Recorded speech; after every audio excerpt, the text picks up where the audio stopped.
So, hey there, everyone. Welcome to A Slice of Life with Kelly and John. Today, our guest is AJ Campbell, and she is an author.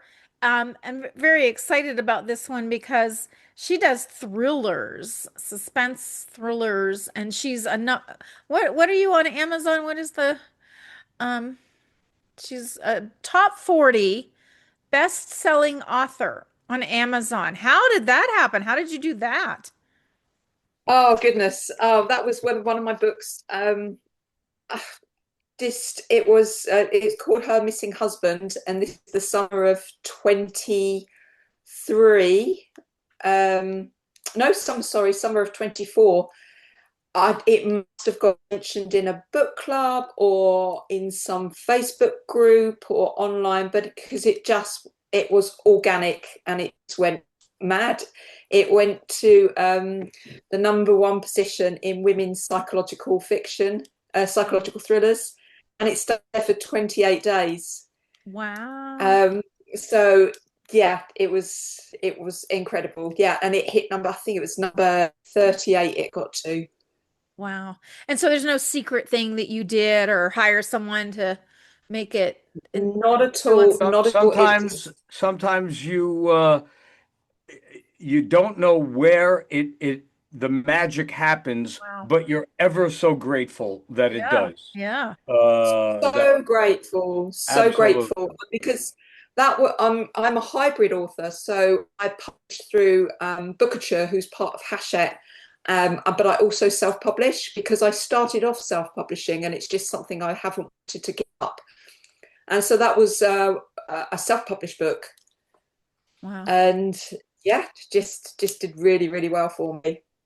That's incredible. That's yeah, a blessing because a lot of people they work so hard and they try to figure out the algorithms and they pay influencers to mention it and they get on Facebook groups and talk about their book, the topic or whatever. And you wrote the book, put it out, and then somebody found it. A lot of somebody. 80, yeah, and it was 18 months post-launch that happened. So yeah, it was crazy. It was just like an indie author's dream come true. Yeah. Yeah. Congratulations. Awesome for that. Thank And you. so Absolutely. has that propelled your other books to a Yes, little higher? yes, no, definitely it has. It's really helped, and that was my sixth book. Oh, So I'm just about on Monday, so that on the 3rd of November, I'm self-publishing another one, my 12th book, okay. And Christmas Revenge. So it's a yeah. Christmas thriller. I love the cover. It's the pretty red bow and then all the blood and so yeah, and I read a little bit about it. That's kind of it leaves you hanging. You want to know what happened. Why did he kill her? Without giving Well, anything else away, because I don't know exactly. anything else, but that was in the book. So, we should actually tell the audience that AJ is in England right now. She's called in from England, so it's a little later at night there. Yeah. And but her books. She's the author of psychological thrillers, and as she said, she has 12 of them out. So just it doesn't matter if it's a quick tell or a long tell. Tell us, what made you become an author? Was this Yeah. something that you've done since, or that you knew as a child you wanted to do, or something happened in your life within the last 2 decades that made you do that? Yeah, sure. So I was actually an accountant before I became a writer, and people often ask that question: How did someone who, worked with numbers become someone who works with words? So it was in 2012. So we're talking 15, no, where are we now? 13 years ago. I had an idea for a book. I'd read an article in online about in an online newspaper about something that happened to a young couple, and I thought to myself, how could that possibly have happened to me? It just felt unbelievable, and I just said, right, I'm going to write a book, and I'm sure I saw my husband's eyebrows rise when I said this because I'm a bit gung-ho like that. I kind of like get an idea and I go for it. And I mean, I was then I've got three sons and they were, a lot younger then. One of them severely disabled, so he was taking up a lot of my time. So it started as a hobby, really. All in all, it took me about 5 years to write this book. During this time, I did take a few courses. And then in 2000, I joined the Faber Academy and I took a course, the first 15,000 words, and that took 6 months. Then in 2019, I took the book to the Winchester Writers Festival, a kind of big writers festival here in the UK, and I got to put the first 3 chapters in front of 3 literary agents, and one of them really loved it. She said, "I love the idea. I love the twists in the story. Love your writing style." And she wanted to take this project forward with her. She was moving agencies at the time, and she asked me to wait until she had moved to this new agency because she wanted to take this project with her. So 3 months later, I found out which agent she went to. I approached her because she put on Twitter that she was open to submissions, and I got an email back. No, sorry, not interested.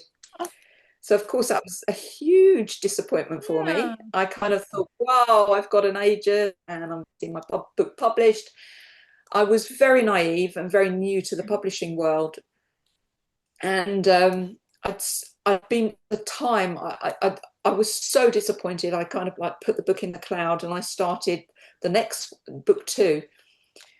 And during that time as well, I had been looking at self-publishing, and I kind of realized that even if you get an agent, that doesn't mean to say you're going to get your book published. That's right. And I thought, well, by the end of the year, end of 2019, I had 2 books that, ready to go. I thought, well, even if I get an agent now and I do get a publisher, it'll still be a couple of years before I see it published. And I thought, no, right, Christmas 2019, I thought, right, no, I'm going to see my debut novel in print next year.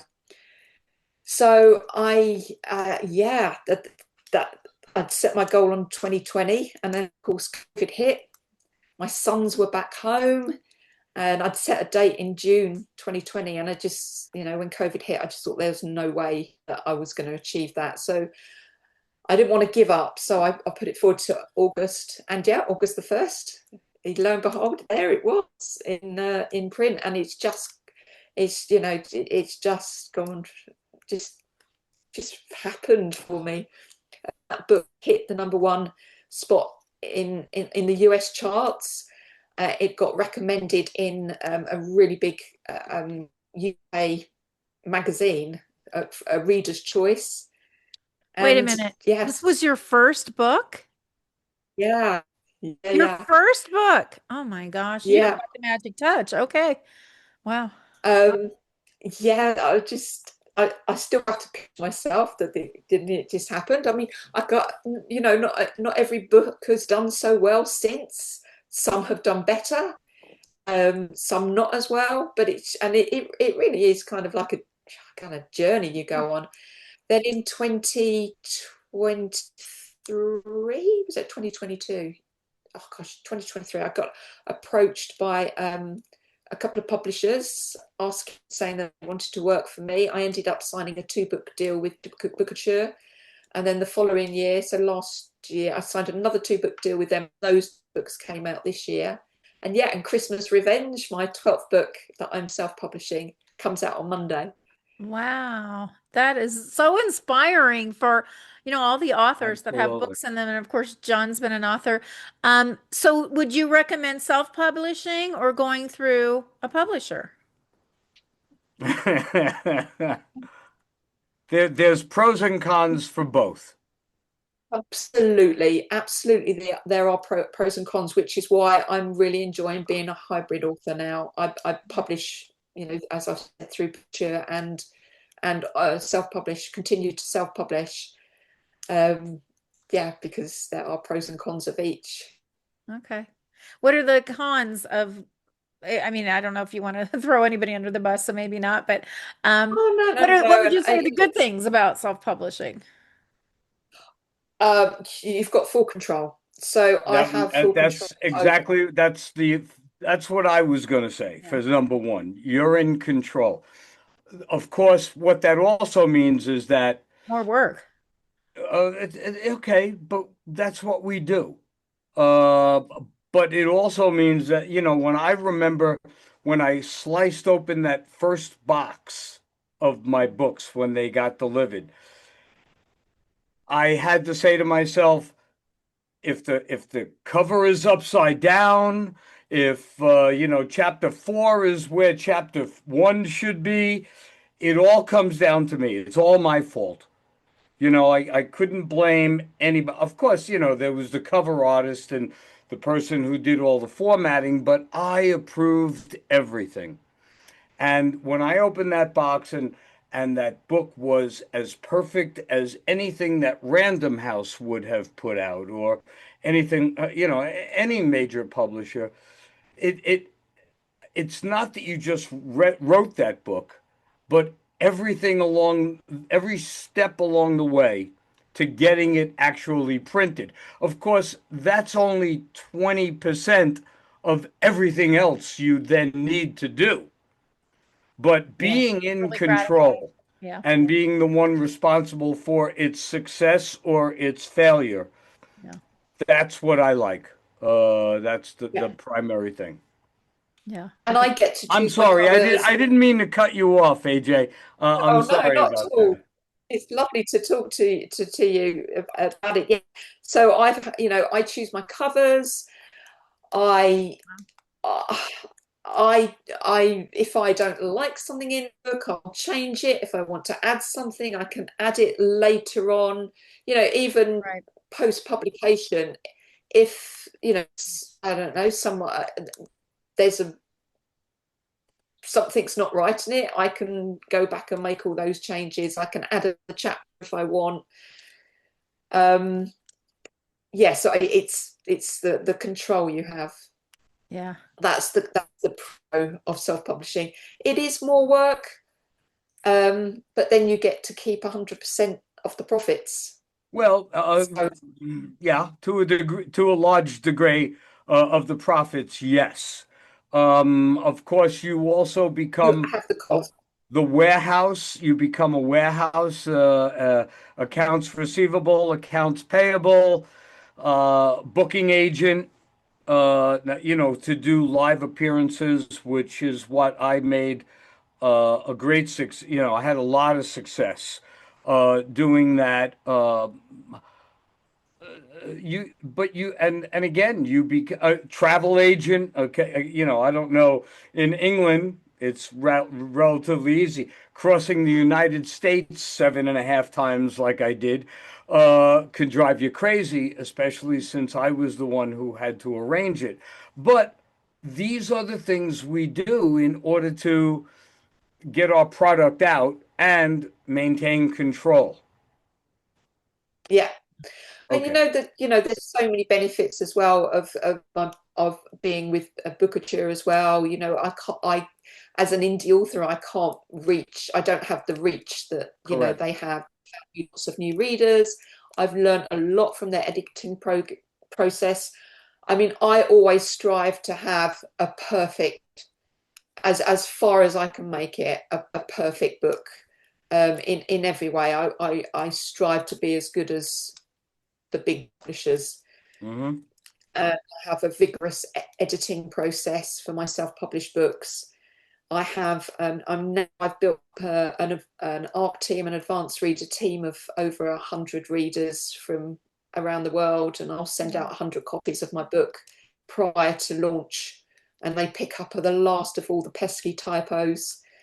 I have a wonderful beta team of five of them, five wonderful women who read the book in the early stages and tell me what works, what doesn't work, and sometimes even give me ideas of additional twists that I can put in. So I'm very blessed to have a wonderful team around me. And my husband also works with me now. He does all the financial side, like all years of working as an accountant. I push that all over to him now. I can't bear to look at the VAT returns and the all the accounts. And he's my beta reader as well, so he'll read the first draft of everything I write and give me feedback. He's a So, proofreader as well. He goes through proofreads. Wow. since they are psychological thrillers, what brings you the inspiration? Is it something you heard about or read or just thought about? What if? Yeah. What brings those on? Yeah. So I mean, people often ask me that question, where do you get your inspiration? Where do you get your ideas? I have what I call my treasure trove. It's an Excel spreadsheet and it's got so many ideas. I just wish I had more time in the day to Yeah. write. Um, and they just come from different avenues, really. I'm just thinking about the last book that was published, my book, one of the Bookature ones. It's called Left at the Altar, and it is basically a story about a woman who was jilted, left at the altar. And the idea for that one came from, I was just out walking one day and a wedding car passed me approaching the church, and this thought came to my head: whoa, wonder what happened if a, a, the groom didn't turn up. And that was it. That was it. Wow. That's where I got the Well, idea okay, from. okay. Yeah, let me ask you this. Coming because you're a female writer, are your stories all female dominant and in the end, or no, you break it up? No. um yeah, I've written a couple of books by from a male point of view. One of probably my most successful book is called The Phone Call, and that's a story about a guy called Joey Clark, and he's a character that still stays in my heart. Um, yeah, I've got another couple of books that have got female, male points of view. So no, they're not tight and Good, tidy. great. Wow. I had a question and I forgot what it was. Um, well, oh, I know what I was going to say. Do you have kind of like a formula for what you do with all your books, or are they all a little bit different? Do they follow the same path? Yeah, no, I think they're all different stories, and that's one of the things that comes through from my reviews. From I guess kind of my fans now. They like just write how different each story is. Okay. Um, so Do yeah, they all just take place in this time period, in the time period that you're writing, or any currently, yeah. okay, good. They're Well, all set on. Sometimes I'll have backstory that will go back yes. in time. Um, I'm trying to. Sorry, I don't feel I answered your last question fully, Kelly. I don't remember what it was. Well, I was wondering, you know how some authors like they'll do a series and sometimes it's like Oh, one okay. character and it's like this kind of a formula. They're all the same but different situations. I guess kind of like in a way, kind of I have a 7 point plan that I work to. So they, kind of like the beginning and the middle and the end, and Right. certain twists that will come along the way. Yeah. But no, every book is And the kind characters kind are of all unique. different. Every character, there's not like Apart from my repeating. first two, I they are standalone stories, but the main protagonist, the protagonist from the first, I took her 8 years later and I made her a police detective. Um, Oh, okay. so those two are linked, but Okay. that you can read one without reading the other. Gotcha. Okay.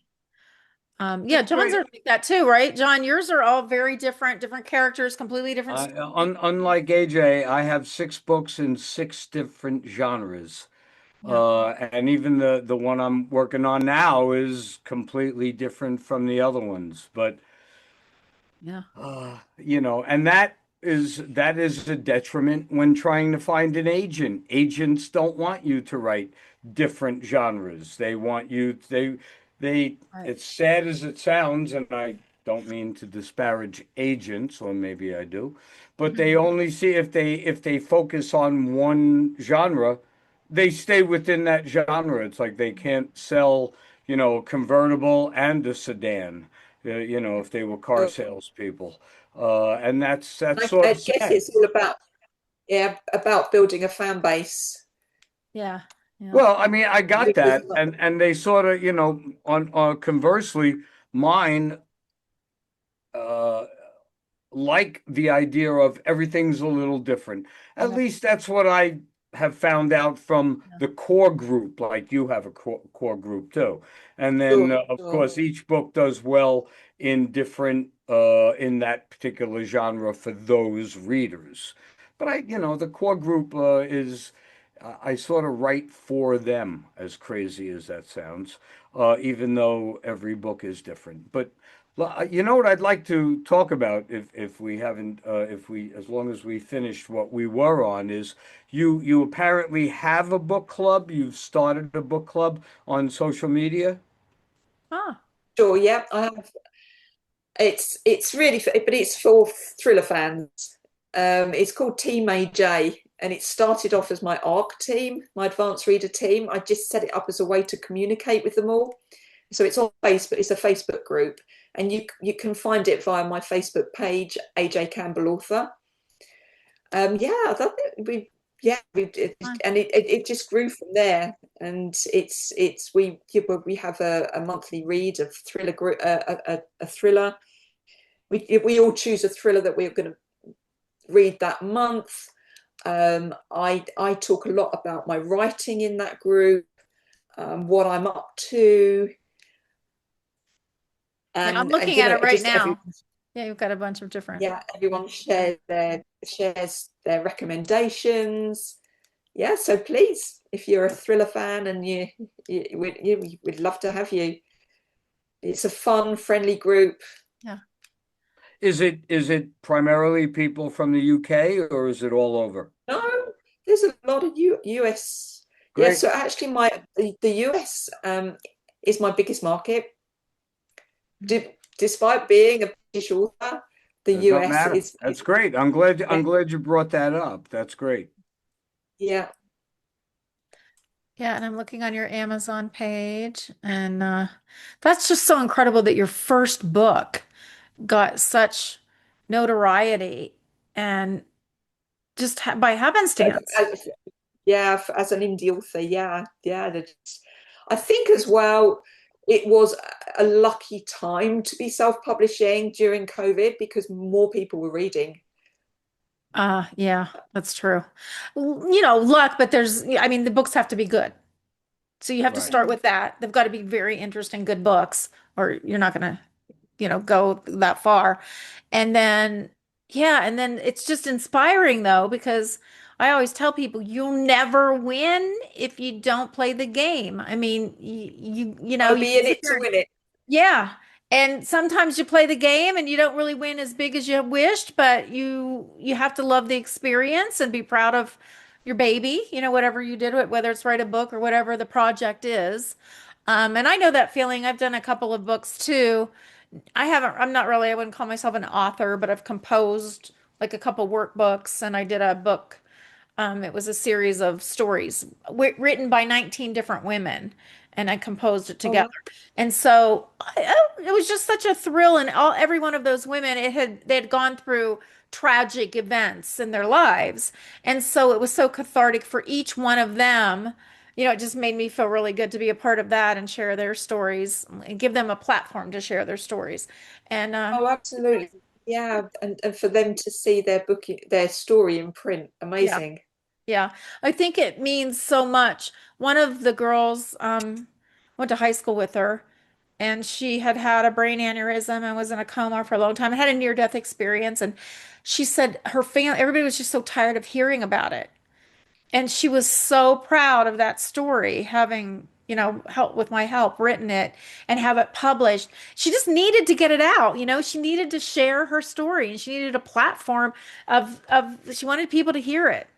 And it meant so much to her to have put it in writing. And other women, lost a child, fought breast cancer. You should do a follow-up to that Yeah. book with the women It was now. so much work. It was just so much work. And actually, two or three of them have passed on now. Oh, Gone.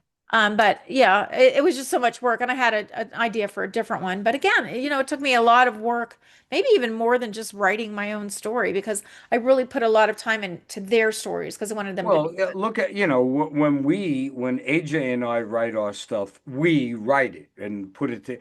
it together. I mean, of course, we get input from other people, but you had to get 19 stories from 19 Well, and I people. wrote them.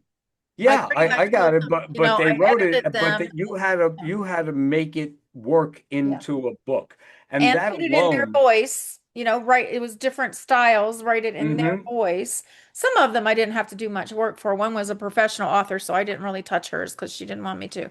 But the rest of them, yeah, it was just really, but my heart went into it. I enjoyed doing it, but I don't know that I have it in me to do it again. But yeah, writing is just such a cathartic, I think, and a creative way of expressing yourself and have pride in sharing a story, even if you made it up. If it's not your story, Yeah. it's a Yeah, yeah, yeah. creation in your head. Well, she says that, AJ, but in your books, is there a little bit of you in there? A something, nothing at all, a little something about the Maybe. character she may be your height or see Well, things the way you might see them. want to Uh, kill people, Probably. yeah. desire to murder people, Yeah. but you can't, so you get to do it in a book. That's how I Yeah, I did it. mean, Yeah. subconsciously, I'm sure there is. Absolutely, I'm sure there is. But I haven't based a character on myself. Oh, Oh no, we'll Yeah. never admit to that. We would never admit to that no. uh, Huh. at all. Well, Um, I find this fascinating that you went so far on your first book. And now, so the Christmas Revenge is coming out. We're doing this podcast on November 1st. It's coming out November 3rd. Um, and so people can find it on Amazon. We'll give people information where they can find your books. Sure, sure. Yeah, no, it's available in Amazon. It's paperback, Kindle, and it's in Kindle Unlimited. Okay. So, there's a yeah, question I certainly have seen a change in because like you started putting dealing with your book in 2012. That's when my first one came out. Are you finding the majority of your books are print or ebooks oh, ebooks. Yeah, now? ebooks. Yeah.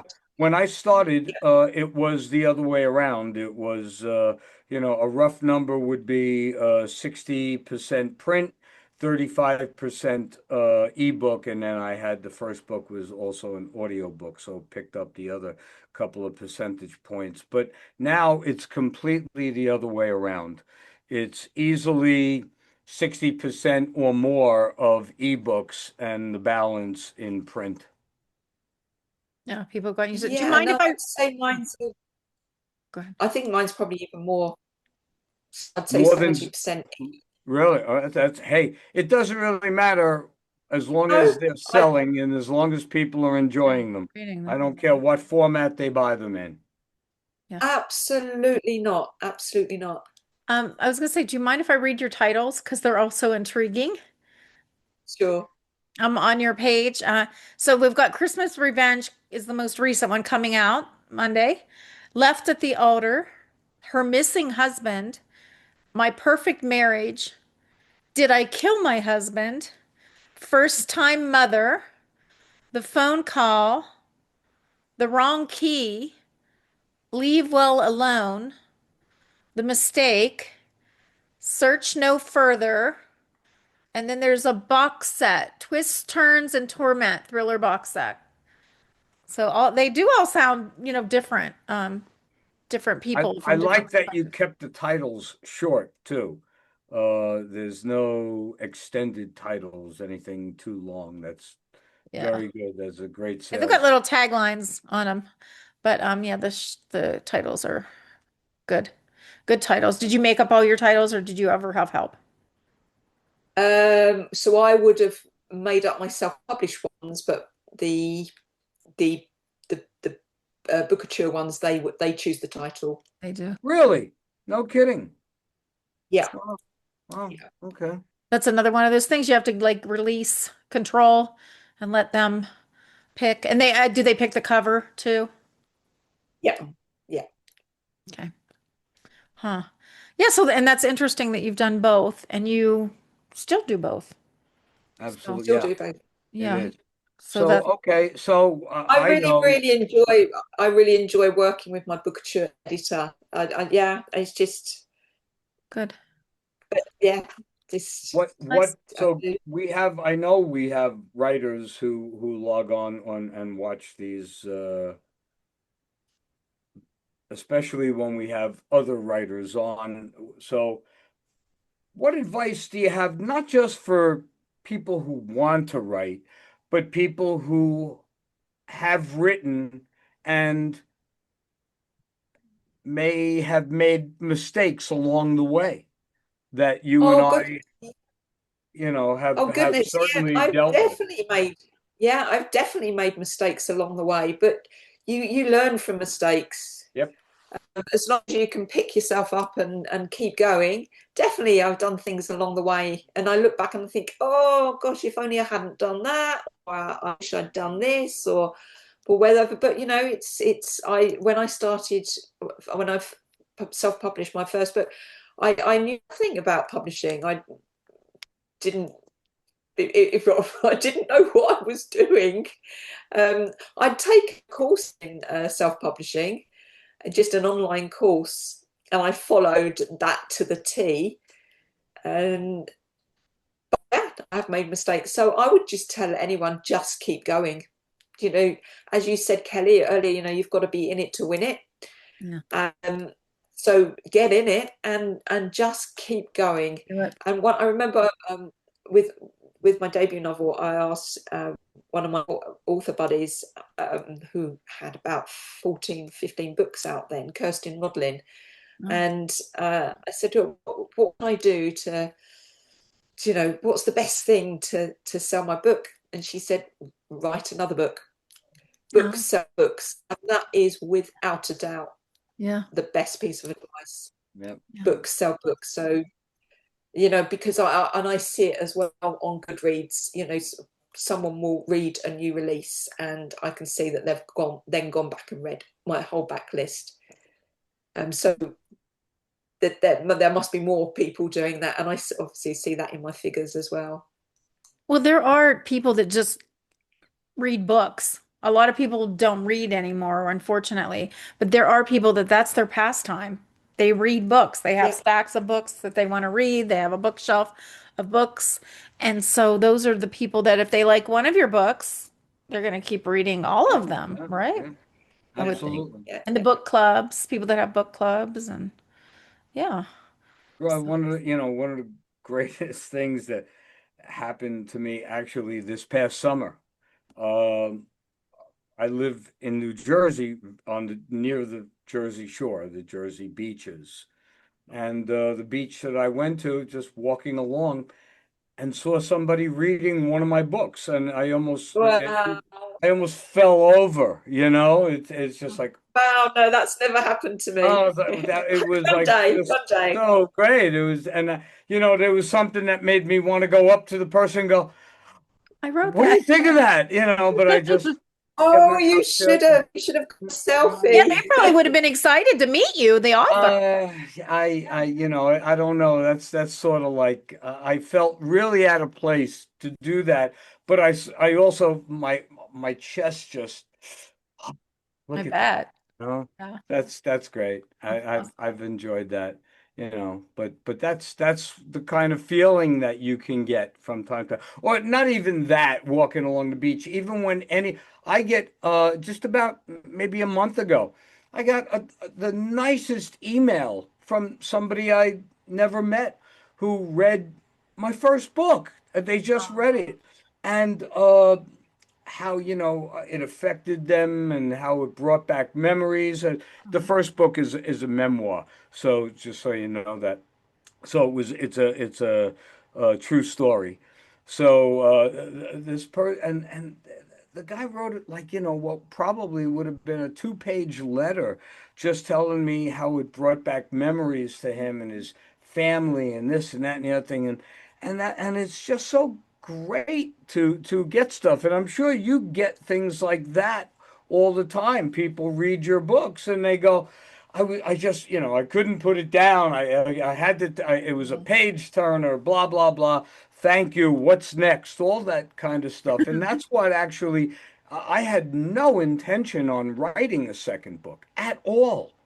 I toured for like 2.5, 3 years on the first book.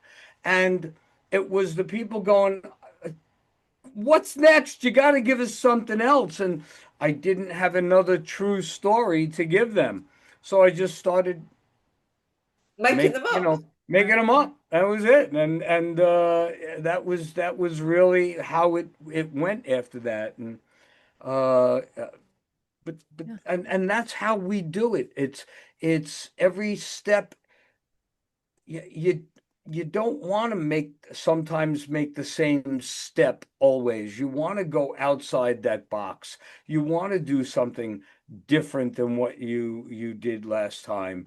And so by us being self-published, we have that ability to write something that we want to write and put out to the public in the formats that we'd like to see them out there. Have you ever thought about doing audio books? Yeah, all my book. I sold the audiobook rights to my first 6 self-published books to an audiobook publisher, WF Howe. So they have the rights to those. So they're out in audiobook, a Bookature. Will they be doing it? Will the human be reading it or Oh AI? yeah. Okay, okay, okay.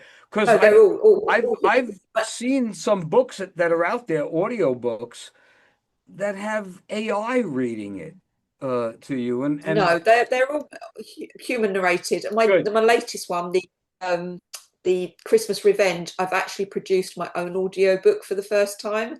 Good for you. So fingers crossed that all goes okay. Yeah. Just waiting for that to go live now. So did you Good read for it you. yourself, or did you have somebody else read it and you just No. I used the narrator that has narrated previous books of okay. mine. Okay. Yeah. Oh no, I don't. I know. I can't bear to hear the sound of my voice. Well, I have a question for both of you, and I believe I know partially know the answer for you, John. Does this take discipline? Like, do you have to consider it like a job and every single day sit down and write for a couple of hours? And what if you just don't feel like it today? What happens? So yeah, I write full time for a living now. It's my full time job. Typically I will write from 8 a.m. till 1 p.m. every day. Well, Monday to Friday, and then I'll spend the afternoons marketing. And I always work Saturday mornings as well. Because my husband's out, he goes karate, so I always work Saturday mornings, and I'm often doing other bits and pieces at the weekend. It's a full-time job, Are there any books long you hours. just don't finish that you go, no, that's not working? Not to date. Okay. Not to date. They've all gone to publication. I'm Okay. going to touch wood now. John, and I know you write every day too, right? You're pretty disciplined about, right? I try to accept, except when I'm home, you Yeah, know. unless you're out doing Yeah, something. I had especially during the first few books, I had a process like you were saying, AJ. I get up in the morning and would have coffee, especially when I lived in LA. I would have coffee and just sit there. I'd write from usually about 7:30, 8 o'clock in the morning till about 11 in the morning. Take a break, go for lunch, do something, come back in the afternoon, and then my process would be I would print everything because I'd start where I left off the day before, obviously. And then so then I'd print the 3 or 4 pages I might have written that morning, and I would do paper edits because I prefer doing paper edits than editing on screen, and then put those in what I had just done, and then in the evening after dinner, if I wasn't going out partying, doing something in Hollywood or something, I would then take what I had written that day and go back and make it flow from the day before into what I wrote that day and be ready to do something, pick something up the next day. And there would be that process. And then on weekends, and this was my process. On weekends, usually Saturday, I would print everything I did from Monday to Friday and then paper edit it all to make sure that it flowed correctly. And then by Sunday, I was done. I didn't want to see another piece of paper or ink or a keyboard. Yeah, you And had to then clear your head a little bit. started all over. Well, no, my head was never clear living in LA. But then on Monday morning, I'd start with that pot of coffee and Start again. looking out the window Start and again. write again. And Do you that write was your it. books in sequence? Do you guys both write like do you start with imagining an outline? You know Uh, what's going to happen, and then you write the sequence? it's really AJ's interview, so let's have her do it. Yeah, well, Uh, whatever. Go AJ, ahead, do you write AJ. sequence? Um, I usually have a basic plan in my head. I have the hook. What's the hook of the story? How it's not always how the story is going to end, but I have a couple of twists. Um, and I find a lot of it comes to me as I'm writing, and a couple of times and with Christmas Revenge is an example of where the final twist came right at the end. It only came out, Oh, wow, yes, of course. wow. Um, but I kind of feel sometimes that's the best way, because if I don't know, the readers won't know until the end. That's kind of like how I Wow. feel, think of it. So, or sometimes I'll know where the story is going to end, and yeah, it's just different really for each one. So you don't like I'm imagining as a non-writer of a book, I would imagine you've got chapters and you've got this happens this chapter, this happens this chapter, but no, you just kind of flow and then is it in Kind chapters of, or is it just a book? yeah, no, definitely in chapters. And so the way I work is I try to do 2,000 words a day, so 10, 12,000 words a week for 6 weeks, and that will be my very, very rough first draft. I will then take between 2 and 3 weeks to kind of layer the story, so develop the character. So that rough first draft, I've got the plot nailed. That's my goal, is to nail the plot in that first 6 weeks, and then I'll take between 2 and 3 weeks on layering the story, so developing the characters, just working on the prose, just my edit of the book. I will then send it to my editor, and she does the structural edit. I'll get the book back. It'll take, depending on how much she thinks needs doing to it, I'll take another 2 to 3 weeks with the structural edits. It then goes back to her for a line edit. That generally only takes about 2 3 days to a week to make those corrections. I will then send it to a proofreader, a professional proofreader. and that takes a couple of days to do all her changes. I then send it to, I have two readers who are so good at spotting typos even after a professional proofread, and all writers will know this, those damn typos are still there. So once they have come back, I will then send it to my ARC team, and generally they probably between them, you know, I'd say it's about 120 readers plus, probably find about 20 errors still after Does all that anybody, process. does anyone suggest a plot change or a Not different? at that late stage. My Okay. beta readers might. Okay. So the beta read, I would give the book to the beta reader after I've made the structural edits, after my editor has Okay. back the structure edit and I have made those changes. I will then send it to the beta readers before I will then send it for a line edit. And sometimes they come up with things and I think, oh gosh, yes. And they've come up with plot holes before and that I haven't seen and my editor haven't seen. So it really is about having such a wonderful team around me. Yeah. Yeah. I'm very, very blessed. Yeah. It sounds like you've got it all down. You've got the formula, the steps, to how to do Yeah, it. yeah. So awesome. Great. But it's taken a lot of books to get there, a lot of trial and error. And Yeah, but I'm so much quicker with now. each book we get better in whether it's writing Absolutely. Yeah. or formatting or story development or something. We learn something from each book that we can make the next book better, easier to deal with. Uh, I mean, I'd imagine. before you put your book out, you had no idea that your cover design or your cover had to deal with, well, how many pages are you going to have? Because your spine has to be a certain thickness so that you can get your title in there and your name in there and the publisher's name in there on that spine. And then I what do. quality? I have a book cover designer who has designed all my book covers. Apart from the Bookature ones, Right, they will right. do them.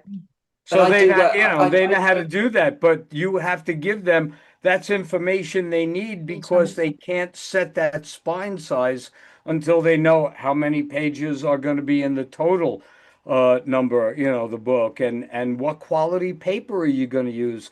Because different quality papers will result in a different Right. thickness of your spine.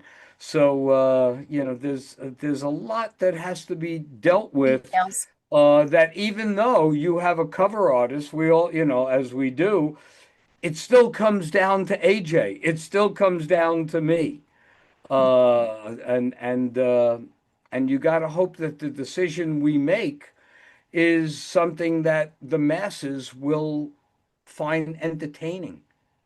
Yeah. Yeah. That's it. Yeah. So Well, it sounds like you found your niche, AJ, absolutely. and you've got your fan base, and hopefully it'll just keep growing and growing and growing. And who knows, maybe have you ever thought or been approached about turning any of your books into a movie? Because John's a lot of, No, no. I mean, I would absolutely love that. Of course, that's yeah, like every author's dream. But you know what? You've got to be in it to win it. So just keep going. You never know, do you? Never know. That's yeah, right. That's yeah, right. we'll see. Well, thank you. This has been wonderful. And, you know, it sounds like, unlike me, you are extremely productive in getting these books out in rapid order. So, whatever you have coming out down the line, whatever you're working on now, we would always love to have you back on so that we could talk about it, okay? Oh, thank Yeah. you. Or Thank if you. It's anything been an new, exciting happens or something, you have something you want to share, just let us know, and we'd be glad to do another little podcast with you, and we can share it with your oh, audience and ours too. thank you so much. It's been an absolute pleasure to talk to you and meet you. Yeah. Love it. Thank We you. Well, I love we'll it. really put Thank you. appreciate we'll make sure we put all of your information um down in the description under the video on YouTube, Yeah, and yeah. that way people can find out where to buy your book and all that kind of Stick fun. around, it. stick around for a second after we sign off here. So Yeah. sign us off, Kelly. Okay. Bye, everyone. Take care. Thank you, Thank you. AJ. Bye. All views expressed in this video belong to Kellie Nicholson, John D'Amore, and guests. These discussions do not represent the opinions of any entity whatsoever with which they have been affiliated now or will be in the future. The opinions expressed are solely theirs, and since they are critically thinking human beings, these views are subject to change, subject to revision, and subject to rethinking at any time. These conversations are not meant to be taken as advice and are only for the purpose of entertainment. All statements may be based on hearsay and not necessarily valid proof of any claims in this video. It is not our intention to teach or advise on any topic. Unless otherwise noted, all photos are public domain. Thanks for watching A Slice of Life with Kellie and John.